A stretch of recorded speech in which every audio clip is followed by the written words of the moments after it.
Գարեգին երկրորդ ամենայն հայոց կաթողիկոսը հաղթանակի և խաղաղության տոնի առիթով ուղերձ է հղել, որում ասվում է.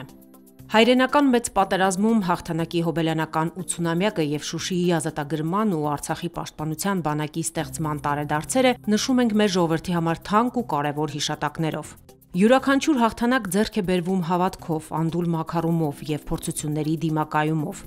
Բազմադարյա մեր պատմության ընթացքում մեր ժողովուրդը անձնազոհաբար պայքարել է իր անկախ և արժանապատիվ կյանքի համար, մշտապես ձգտելով արդարության ու խաղաղության հաստատման։ Այս գիտակցությամբ են 100 հազարավոր հայրենիներ Խորհրդային Միության այլ ժողովուրդների հետ մարտնչել ընդդեմ ֆաշիզմի, հանուն ապահով ու բարոր աշխարհի հաստատման։ Այս նույն գիտակցությամբ է ազգս նաև պաշտպանել արցախահայության հարազատ հողում անկախ ու անվտանգ ապրելու իրավունքը։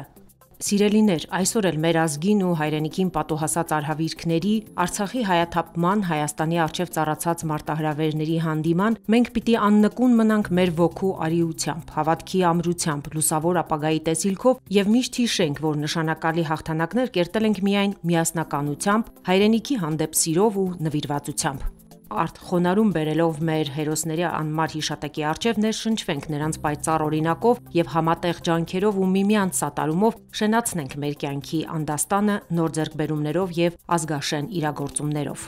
Հաղթանակի և խաղաղության տոնի առիթով հայրապետական մեր սերն ու օրհնությունը և շնորհավորանքն ենք հղում հայրենական մեծ պատերազմի վետերաններին, Արցախյան պատերազմի մասնակիցներին և աշխարհասփյուռ համայն մեր ժողովրդին։ Աղոթք ենք բարձրացնում աշխարհի խաղաղության, մեր հայրենիքի ու ժողովրդի անվտանգ, ապահով ու բարոր կյանքի համար և հայցում Բարձրյալից, որ այլևս մարդկային կյանքում տեղ չգտնեն ֆաշիզմի սոսկալի դրսևորումները, աղետալի պատերազմներ ու արհավիրքներ։